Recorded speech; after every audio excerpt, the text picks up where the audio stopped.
नमस्कार मित्रांनो, मी संकेत गोसावी नगरी लॅब चॅनलमध्ये मनपूर्वक स्वागत आहे. आजच्या आपण मध्ये सप्तशृंगी आता आज इथं आलो आहोत गणपती खरेदी करायला.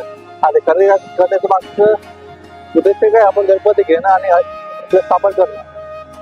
10 दिवस गणपती बाप्पा बसतो आपल्या घरी आणि 10 दिवसानंतर तो जातो.